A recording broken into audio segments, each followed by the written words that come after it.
ಭಾರತ ದೇಶದ ಧಾರ್ಮಿಕ ಸಾಂಸ್ಕೃತಿಕ ಪರಂಪರೆ ಒಳಗಡೆ ಬಹಳ ಭಿನ್ನ ಭಿನ್ನವಾದಂತಹ ಸಾಧನೆಯ ಮೈಲುಗಲ್ಲುಗಳಿವೆ. ಬಹಳ ಭಿನ್ನವಾದಂಥ ಮೈಲುಗಳು. ಆದರೆ 12ನೇ ಶತಮಾನದ ಒಂದು ಶಿವಯೋಗದ ಪರಂಪರೆ ಇದೆಯಲ್ಲ, ಈ ಶಿವಯೋಗದ ಪರಂಪರೆ ಈ ದೇಶಕ್ಕೆ ಏನು ಹೊಸತನವನ್ನು ಕೊಡ್ತು ಧಾರ್ಮಿಕ ಕ್ಷೇತ್ರಕ್ಕೆ ಅನ್ನತಕ್ಕಂಥ ಒಂದು ಚಿಂತನೆ ವೇದಿಕೆ ಇದು.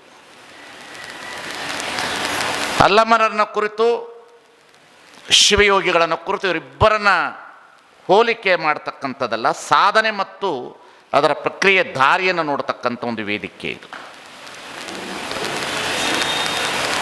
ಇಂತಹ ವೇದಿಕೆಯಲ್ಲಿ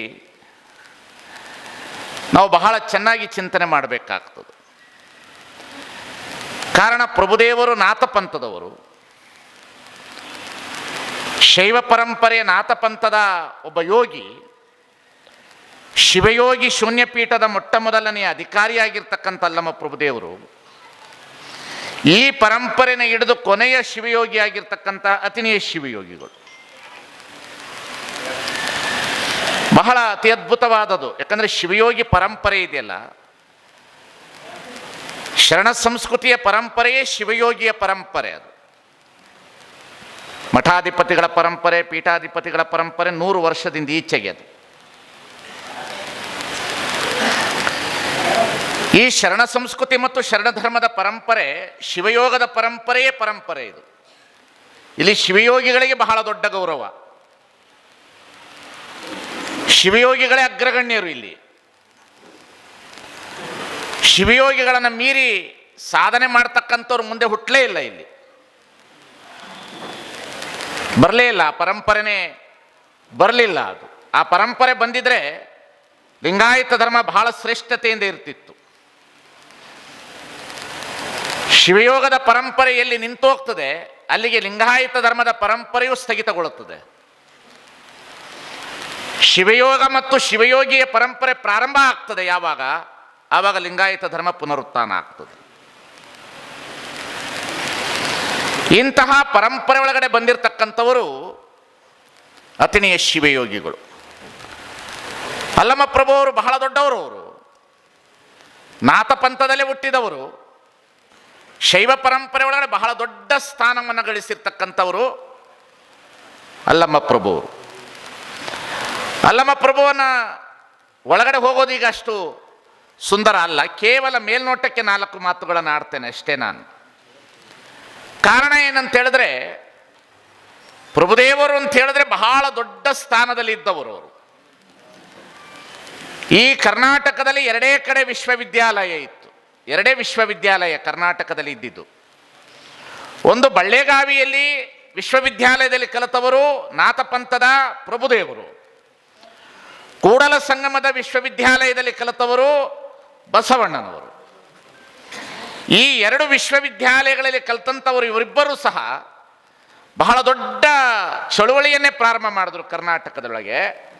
ಅದರೊಳಗಡೆ ಪ್ರಭುದೇವರು ಬಹಳ ದೊಡ್ಡವರು, ಬಸವಣ್ಣನವರು ದೊಡ್ಡವರೇ. ಆದರೆ ಪ್ರಭುದೇವರು ಈ ಸಮಾಜದೊಳಗಡೆ ಒಂದು ನಾಥಪಂಥದೊಳಗಡೆ ಇರತಕ್ಕಂತಹ ಒಬ್ಬ ಅತಿ ಅದ್ಭುತವಾದಂಥ ಲೀಲಾಮೂರ್ತಿಯವರು. ಅವರಿಗೆ ಎಲ್ಲ ಥರದ ಯೋಗಗಳು ಗೊತ್ತಿತ್ತು. ಪ್ರಭುದೇವರಿಗೆ ಗೊತ್ತಿರಲಾರದ ಯೋಗವೇ ಯಾವುದೂ ಇಲ್ಲ. ಅವರಿಗೆ ಹಠಯೋಗ ಗೊತ್ತಿತ್ತು, ಭಕ್ತಿ ಯೋಗ ಗೊತ್ತಿತ್ತು, ಜ್ಞಾನ ಯೋಗ ಗೊತ್ತಿತ್ತು, ಕುಂಡಲಿನಿ ಯೋಗ ಗೊತ್ತಿತ್ತು. ಈ ದೇಶದೊಳಗಡೆ ಇರುವ ಎಲ್ಲ ಯೋಗಗಳನ್ನು ಕಲ್ತಿದ್ರು ಅವರು. ಇಂತಹ ಪ್ರಭುದೇವರು, ಬಳ್ಳೆಗಾವಿಯಲ್ಲಿ ಹುಟ್ಟಿರತಕ್ಕಂಥ ಪ್ರಭುದೇವರು ಇಡೀ ಅಖಂಡ ಭಾರತವನ್ನು ಸುತ್ತಿದ್ರು. ನೇಪಾಳದವರೆಗೆ ಹೋಗಿ ಬಂದರು ಅವರು. ನೇಪಾಳದಲ್ಲಿರ್ತಕ್ಕಂಥ ಎಲ್ಲ ಶೈವ ಪರಂಪರೆಯ, ಸಪ್ತಶೈವ ಪರಂಪರೆಯವರ ಜೊತೆಯಲ್ಲಿ ಮಾತನಾಡಿದ್ರು ಅವರು. ಅದಕ್ಕೆ ಉದಾಹರಣೆ ಗೋರಕ್ಷಕನಾಥನ ಜೊತೆಯಲ್ಲಿ ಅವರ ವಾದ ವಿವಾದಗಳನ್ನು ಸಹ ನಾವು ಇತಿಹಾಸದಲ್ಲಿ ನೋಡುತ್ತೇವೆ. ನಾವು ಗೋರಕ್ಷಕನಾಥ ಅನ್ನತಕ್ಕಂಥ ಬಹಳ ದೊಡ್ಡ ಹಠಯೋಗಿ ಆತ. ಅಂತಹ ಹಠಯೋಗದಲ್ಲಿರ್ತಕ್ಕಂತಹ ಯೋಗದವರ ಜೊತೆಯಲ್ಲಿ ಪ್ರಭುದೇವರು ವಾದ ವಿವಾದಗಳನ್ನು ಮಾಡುವುದಕ್ಕಿಂತ ಸಾಧನೆಗಳ ಪ್ರಕ್ರಿಯೆಗಳನ್ನು ಅವರ ಜೊತೆಯಲ್ಲಿ ಚರ್ಚೆ ಮಾಡುವುದರ ಜೊತೆಯಲ್ಲಿ ಗೋರಕ್ಷಕನಾಥನ ಜೊತೆಯಲ್ಲಿ ವಾದ ಮಾಡ್ತಾರೆ. ಯಾಕಂದರೆ ಗೋರಕ್ಷಕನಾಥ ಹಠಯೋಗಿ ಆತ. ಆದರೆ ಪ್ರಭುದೇವರು ಹಠಯೋಗಿಗಿಂತ ಮಿಗಿಲಾಗಿರ್ತಕ್ಕಂಥ ಯೋಮಕಾಯದ ಯೋಗಿ ಆತ. ಈ ಯೋಮಕಾಯದ ಯೋಗಿ ಶಿವಯೋಗಿ ಆಗ್ತಕ್ಕಂಥದ್ದು. ಯೋಮಕಾಯದ ಯೋಗಿ ಆಗಿರ್ತಕ್ಕಂಥ ಪ್ರಭುದೇವರು ಬಸವಣ್ಣನವರ ಸ್ಥಾನಕ್ಕೆ ಬಂದಾಗ ಶಿವಯೋಗಿ ಆಗೋದು. ಅಲ್ಲಿವರೆಗೂ ಅವರು ಯೋಮಕಾಯದ ಸಿದ್ಧಿಯನ್ನೇ ಪಡೆದಿದ್ದರು. ಅವರು ಗಾಳಿಯನ್ನೇ ಆಹಾರವಾಗಿ ಮಾಡಿಕೊಂಡಿದ್ದವರು ಪ್ರಭುದೇವರು.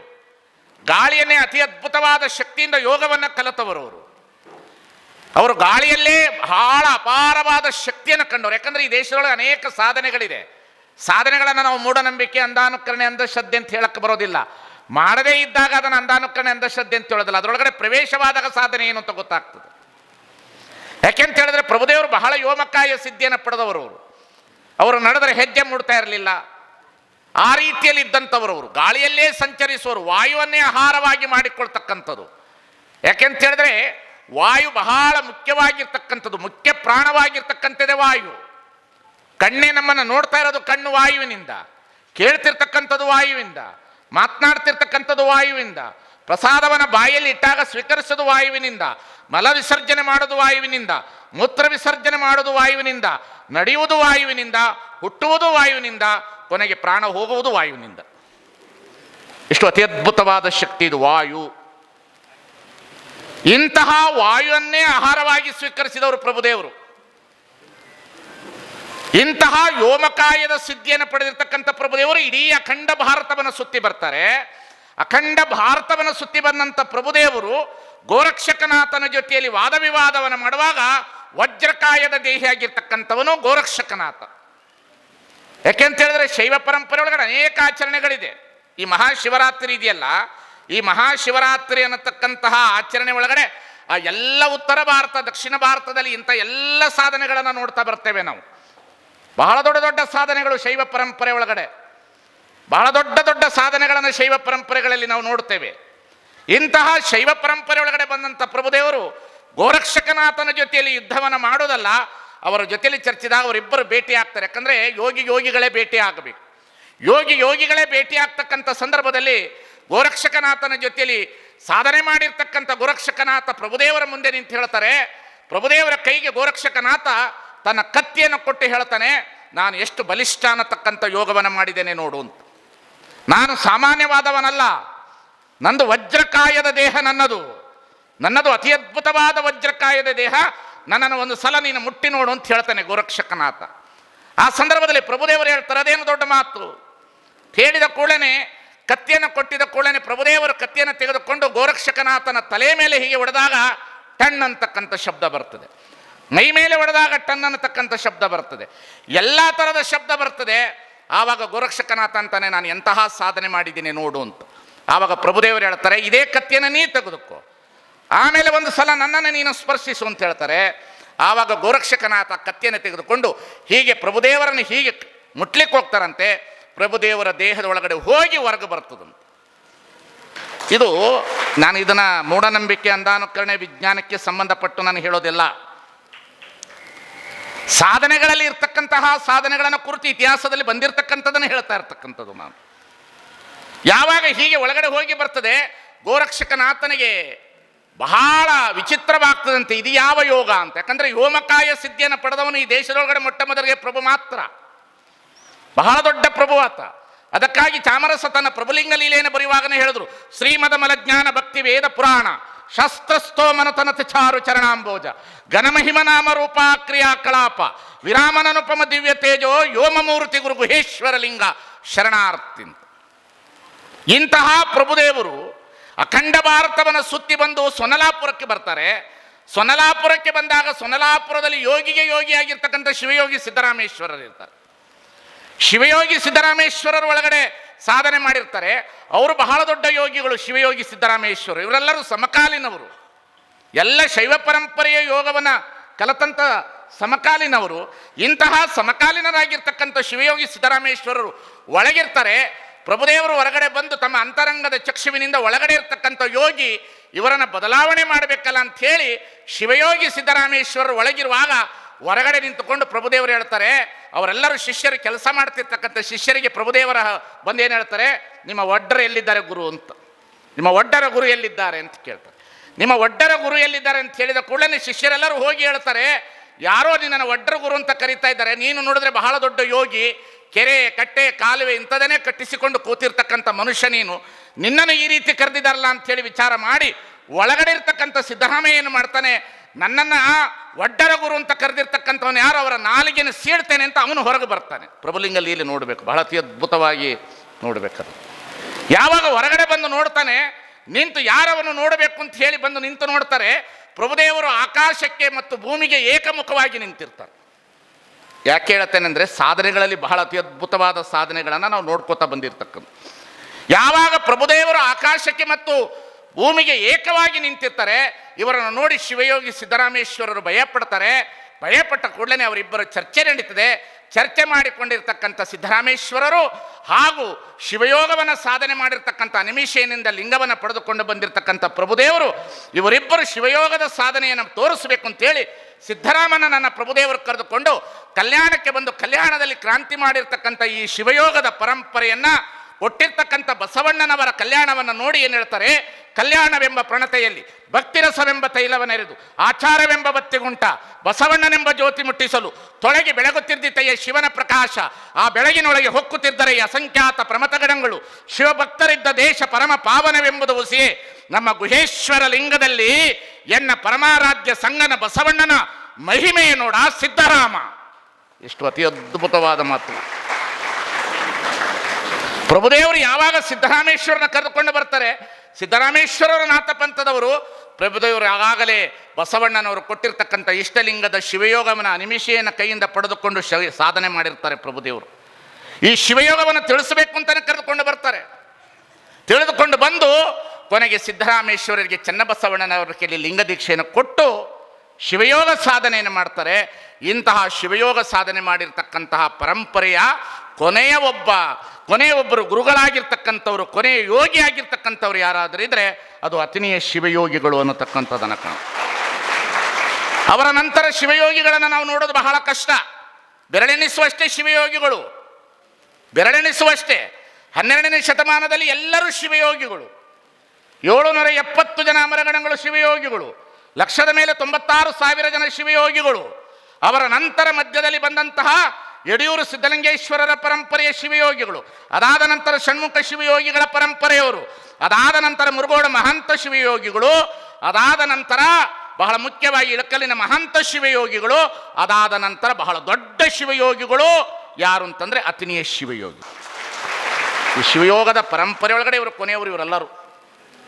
ಎಲ್ಲಿಯವರೆಗೆ ಶಿವಯೋಗದ ಪರಂಪರೆ ಇತ್ತು ಅಲ್ಲಿವರೆಗೆ ಸಮಾಜ ಬಹಳ ಚೆನ್ನಾಗಿತ್ತು ರೀ. ಆ ಶಿವಯೋಗದ ಪರಂಪರೆಗಳು ಯಾವಾಗ ನಿಂತೋಗಿ ವ್ಯವಹಾರದ ವ್ಯವಸ್ಥೆಯೊಳಗೆ ಮಠಗಳು ಬಂತು, ಅಲ್ಲಿಂದ ಸಮಾಜ ದೂರ ಆಗುತ್ತೆ, ಸಮಾಜ ಹೋಯ್ತಲ್ಲಿಗೆ. ಶಿವಯೋಗಿಗಳ ಥರ ಶಕ್ತಿ ಇರ್ತದೆ ಅವರಿಗೆ. ತನು ಮನ ಭಾವಗಳನ್ನು ಬಹಳ ಸಂಪೂರ್ಣವಾಗಿ ಎಡೆ ಮಾಡಿರ್ತಾರೆ ಅವರು. ನಿರ್ವಿಕಲ್ಪ ಸಮಾಧಿಯನ್ನು ಪಡೆದಿರ್ತಾರೆ.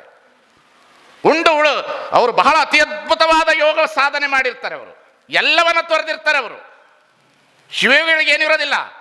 ಅತಿನಿಯ ಶಿವಯೋಗಿಗಳ ಹತ್ರ ಏನೂ ಇರಲಿಲ್ಲ, ಅಲ್ಲಮ ಪ್ರಭು ಹತ್ರನೂ ಏನಿರಲಿಲ್ಲ. ಅಲ್ಲಮ ಪ್ರಭು ದೇವರನ್ನು ನಾವು ನೋಡಿದ ನಂತರ ಅತಿನಿ ಶಿವಯೋಗಗಳನ್ನೇ ನೋಡೋದು. ಅತಿನಿ ಶಿವಯೋಗಗಳು ಮಠಕ್ಕಾಗಲಿಲ್ಲ. ಇದಕ್ಕೆ ಶಿವಯೋಗ ಪರಂಪರೆ ಅನ್ನೋದು. ಲಿಂಗವನ್ನೇ ನಂಬೋದು. ಲಿಂಗವನೆರೆ ನಂಬಿದಾತ ಜಂಗಮ, ಲಿಂಗವನೆರೆ ನಂಬಿದಾತ ಜಂಗಮ. ಆ ಲಿಂಗವನ್ನೇ ನಂಬುವುದು. ಆ ಲಿಂಗದೊಳಗಡೆ ತನು ಮನ ಭಾವವನ್ನು ಇಡೋದು. ಆ ಲಿಂಗದ ಮುಖ ಜಂಗಮ ಅನ್ನತಕ್ಕಂಥ ಸಮಾಜವನ್ನೇ ಸೇವೆ ಮಾಡೋದು. ಇದು ಶಿವಯೋಗಿಯ ಬಹಳ ದೊಡ್ಡ ಹಂತ ರೀ. ಇದು ಬಹಳ ದೊಡ್ಡ ಹಂತ ಇದು. ಹಾಗಾಗಿ ಈ ಶಿವಯೋಗದ ಪರಂಪರೆ ಇದೆಯಲ್ಲ, ಇದಕ್ಕೆ ಬಹಳ ದೊಡ್ಡ ಪರಂಪರೆ ಇದು. ಬಹಳ ಯೋಗಗಳಿದೆ ಈ ದೇಶದೊಳಗಡೆ. ಪತಂಜಲಿ ಯೋಗ ಸೂತ್ರವನ್ನು ನೋಡ್ತೇವೆ, ಉತ್ತರಾರ್ಧ ಯೋಗವನ್ನು ನೋಡ್ತೇವೆ. ಪತಂಜಲಿ ಅನೇಕ ರೀತಿಯ ದೈಹಿಕವಾದ ಯೋಗವನ್ನು ನೋಡ್ತೇವೆ, ಮಾನಸಿಕವಾದ ಯೋಗವನ್ನು ನೋಡ್ತೇವೆ. ದೈಹಿಕ ಯೋಗ ಮತ್ತು ಮಾನಸಿಕ ಯೋಗವನ್ನು ಮೀರಿ ತನ್ನನ್ನು ತಾನು ಆತ್ಮವಿಯೋಗ ಮಾಡಿಕೊಳ್ಳುವ ಅಹಂ ಗೃಹೋಪಾಸನೆ ಮಾಡಿಕೊಳ್ಳುವಂತಹ ಒಂದು ಪರಿಪಾಠವನ್ನು ಹಾಕಿರ್ತಕ್ಕಂಥ ಏಕಮೇವ ಅದ್ವಿತೀಯವಾಗಿರ್ತಕ್ಕಂಥ ಧರ್ಮ ಯಾವುದಾದ್ರೂ ಇದ್ದರೆ ಅದು ಲಿಂಗಾಯತ ಧರ್ಮ, ಅದು ಶರಣ ಧರ್ಮ. ಅದನ್ನು ಕೊಟ್ಟವರು ಬಸವಾದಿ ಪ್ರಮತರು ಅನ್ನತಕ್ಕಂಥದ್ದನ್ನು ಕಾಣುತ್ತೆ. ಆದರೆ ಅವೆಲ್ಲವೂ ಸಹ ಇವತ್ತಿನ ದಿನಮಾನ ಕಾಲದಲ್ಲಿ ನಾವು ನೋಡಲಿಕ್ಕಾಗಲ್ಲ. ಇಷ್ಟಲಿಂಗದ ಯೋಗವನ್ನು ಹೇಳ್ಬೋದು, ಆದರೆ ಆ ಭಕ್ತ ಮಹೇಶ ಪ್ರಸಾದಿ ಪ್ರಾಣಲಿಂಗಿ ಶರಣ ಐಕ್ಯ, ಭಕ್ತರ ಭಕ್ತ ಮಹೇಶ್ವರನ ಮಹೇಶ್ವರ, ಪ್ರಸಾದಿಯ ಪ್ರಸಾದಿ, ಪ್ರಾಣಲಿಂಗಿಯ ಪ್ರಾಣಲಿಂಗಿ, ಶರಣನ ಶರಣ, ಐಕ್ಯನ ಐಕ್ಯ. 15 ಸ್ಥಳದಲ್ಲಿ ಪುನಃ 101 ಸ್ಥಳಗಳು. ಈ ಕರ್ಣ ಹಸಿಗೆ, ಪದಮಂತ್ರಗೋಪ್ಯ, ಹಿರಿಯ ಮಂತ್ರಗೋಪ್ಯ, ಇವೆಲ್ಲವನ್ನು ಒಳಗೊಂಡಿರ್ತಕ್ಕಂಥ ಆಚಾರ ಪ್ರಧಾನವಾಗಿರ್ತಕ್ಕಂಥ ಯೋಗಿ ಅಂದರೆ ಅತಿನಿ ಶಿವ. ಹಾಗಾಗಿ ಅವರ ಕೈಯಲ್ಲಿ ಬೆರಳೆಣಿಸುವಷ್ಟೇ ಸಿದ್ಧಲಿಂಗಪ್ಪನವರು, ಮುತ್ತುಂಜಯಪ್ಪಗಳು. ಬಹಳ ಕಷ್ಟ ಇಂಥವ್ರು ಸಿಗೋದು ನಮಗೆ. ಯಾರೋ ಹೇಳ್ತಾ ಇದ್ರು ಮಾತನಾಡುವಾಗ, ಯಾಕೆ ಇದು ಕ್ಷೇತ್ರ ಆಗಲಿಲ್ಲ, ಆ ಕ್ಷೇತ್ರ ಆಯಿತು, ಈ ಕ್ಷೇತ್ರ ಆಯಿತು, ಅದಾಯಿತು, ಇದಾಯಿತು. ಕಲ್ಲಿನ ಕ್ಷೇತ್ರಗಳು ಆಗ್ತವ್ರಿ ಮೂಢನಂಬಿಕೆಯಿಂದ. ಮಹಾತ್ಮರ ಯೋಗ ಕ್ಷೇತ್ರ ಆಗಬೇಕಾದ್ರೆ ಮಹಾತ್ಮರನ್ನು ತಿಳಿದುಕೊಂಡವರೇ ಬರಬೇಕಾಗ್ತದೆ. ಕಲ್ಲಿನ ಕ್ಷೇತ್ರಗಳಾಗೋದೇನು ದೊಡ್ಡ ಮಾತಲ್ಲ.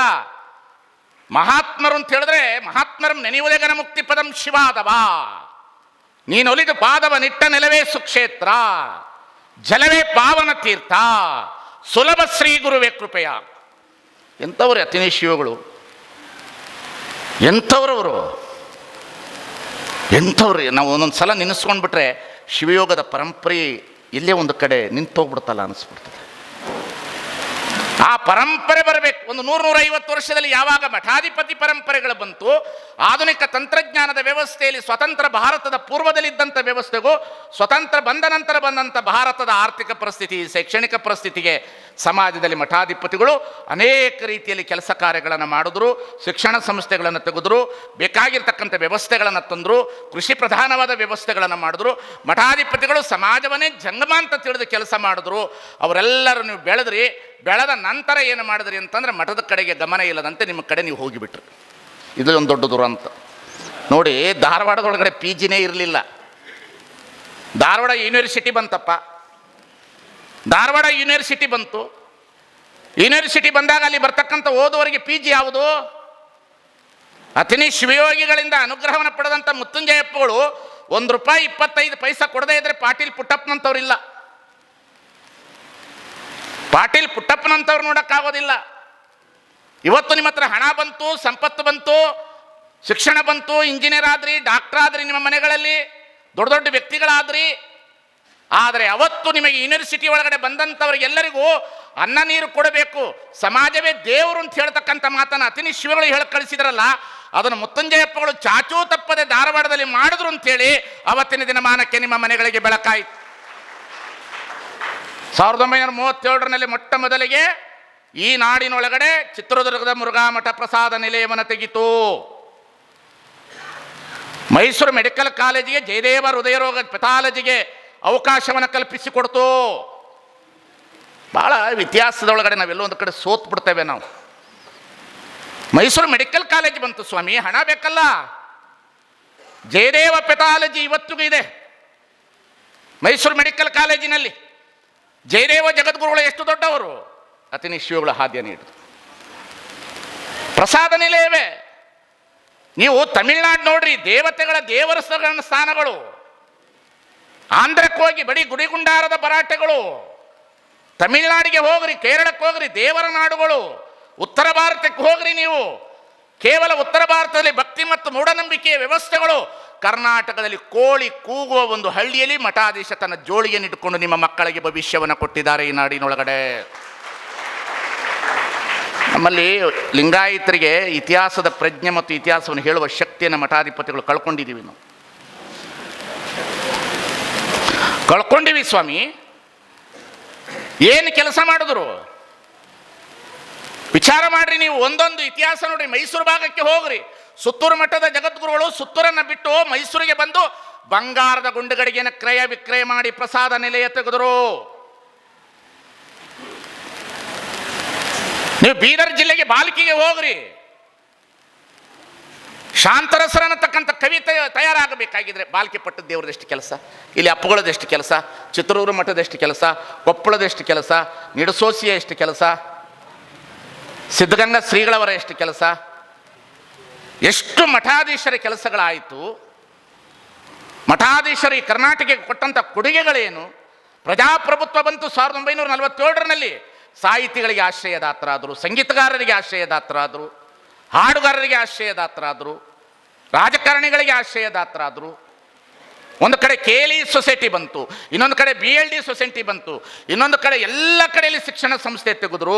ಲಿಂಗಾಯತರು ಮಾಡಿದ ಕೆಲಸ ಗೊತ್ತಿಲ್ಲದಂತೆ ಈ ಸಮಾಜದೊಳಗಡೆ ಎಲ್ಲೋ ಒಂದು ಕಡೆ ವೈದಿಕ ಸಂಸ್ಕೃತಿಯ ಹಟ್ಟಹಾಸದಿಂದ ಲಿಂಗಾಯತರು ಮಾಡಿರ್ತಕ್ಕಂಥ ಕಾಯಕ ಮತ್ತು ದಾಸೋಹದ ಸಂಸ್ಕೃತಿ ಎಲ್ಲೋ ಒಂದು ಕಡೆ ಮರೆಯಾಗುತ್ತಿರುವಾಗ ನಮಗೆ ಪುನಃ ಅತಿನಿ ಶಿವಯೋಗಿಗಳಂಥವರು, ಮುತ್ತುಂಜಯಪ್ಪಗಳಂಥವರು, ಹರಡೇಕರ್ ಮಂಜಪ್ಪನಂಥವರು, ಹಳಕಟ್ಟಿ ಅಂಥವರು, ನಮ್ಮ ಲಿಂಗಾಯತರ ಪರಂಪರೆ ಇವತ್ತು ಕೇವಲ ಇತಿಹಾಸದ ಚಿತ್ರಗಳಲ್ಲಿ ಉಳಿದುಕೊಳ್ಳುವ ವ್ಯವಸ್ಥೆಗೆ ಬಂದುಬಿಟ್ಟಿದೆ.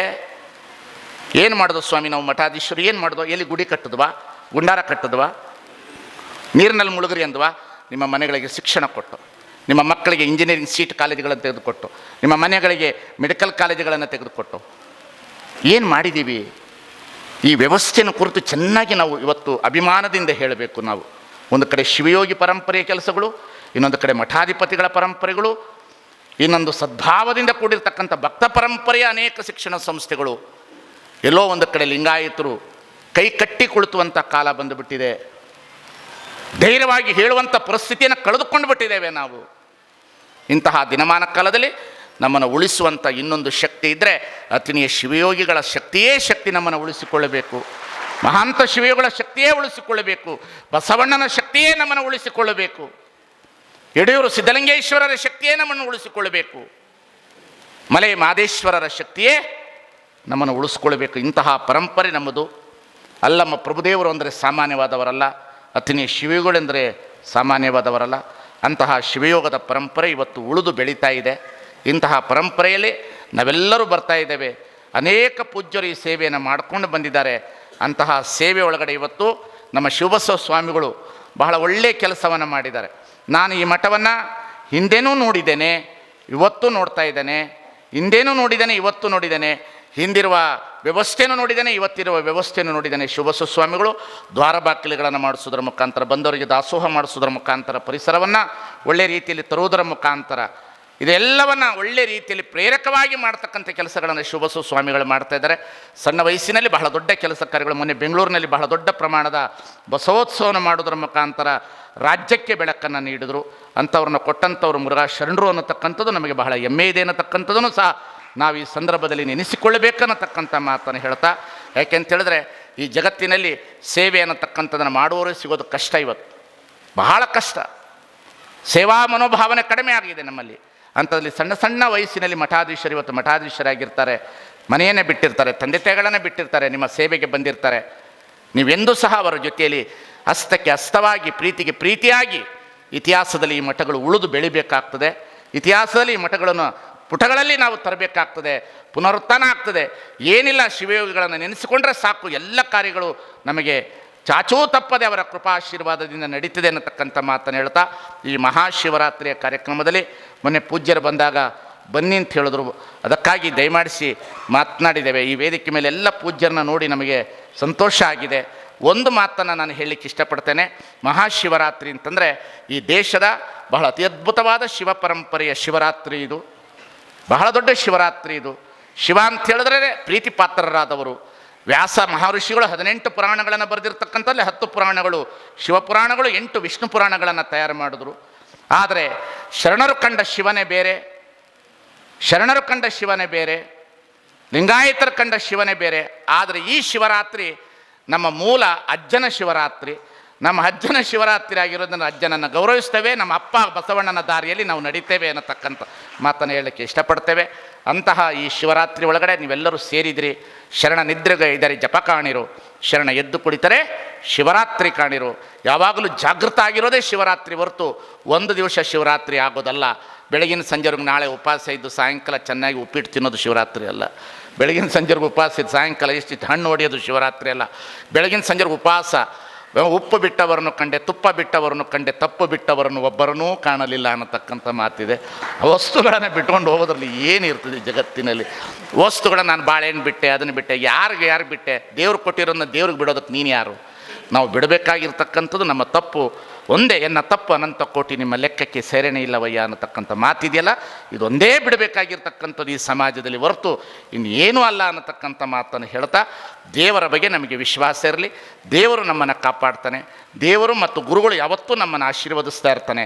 ವಿಶ್ವಾಸದಿಂದ ಭಕ್ತ ಅನ್ನತಕ್ಕಂಥ ಮಾತು ನಂಬಿ ಕರೆದಡೆ ಓ ಎನ್ನನೇ ಶಿವನು ಅನ್ನತಕ್ಕಂಥ ಮಾತಿನೊಂದಿಗೆ ನಾವು ಬದುಕಬೇಕೇ ಹೊರತು ಜನರಾಡುವ ಮಾತುಗಳು, ಜನರು ಕೊಡುವ ಗೌರವಗಳು, ಜನರಿಡುವಂಥ ವ್ಯವಸ್ಥೆಗಳು ಇವತ್ತಿರ್ತದೆ, ಹೋಗ್ತದೆ. ಅದರ ಕಡೆಗೆ ನಾವು ಎಂದೂ ಗಮನ ಕೊಡಬಾರ್ದು. No man perfect, no prophet perfect, is the God only perfect. ಈ ಜಗತ್ತಿನಲ್ಲಿ ದೇವರೊಬ್ಬನೇ ಪರಿಪೂರ್ಣನಾಗಿರ್ತಾನೆ. ಆ ವಿಶ್ವಾಸದ ಮೇಲೆ ನಾವು ನೀವೆಲ್ಲರೂ ಬದುಕೋಣ ಅನ್ನತಕ್ಕಂಥ ಮಾತಿನೊಂದಿಗೆ ನನ್ನ ಕರೆಸಿ ಮಾತನಾಡಿಸಿದ್ದಕ್ಕಾಗಿ ತಮ್ಮೆಲ್ಲರಿಗೆ ಮತ್ತೊಮ್ಮೆ ಭಕ್ತಿಯ ಶರಣಾರ್ಥಿ. ಬಸವಣ್ಣನ ನೆನೆಯದಲ್ಲದೆ ನನಗೂ ನಿನಗೂ ಮುಕ್ತಿ ಇಲ್ಲವೆಂದು ನಾನು ನೀನು ಬಸವಣ್ಣ ಬಸವಣ್ಣ ಬಸವಣ್ಣ ಎನ್ನುತ್ತಿದ್ದೆವು ಕಾಣ ಕಲಿದೇವರ